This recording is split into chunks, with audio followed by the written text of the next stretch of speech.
You ask Tiger to solve. This deals with linear equations with one unknown. The final result is m equals -36.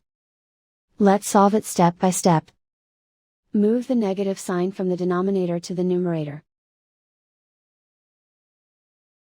Group all constants on the right side of the equation.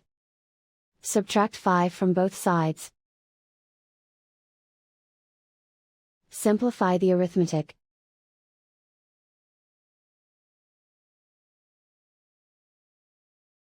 Isolate the m. Multiply both sides by 4. Group like terms. Multiply the coefficients. Simplify the arithmetic.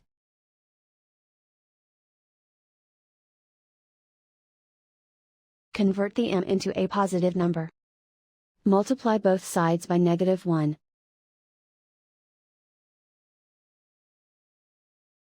Remove the ones.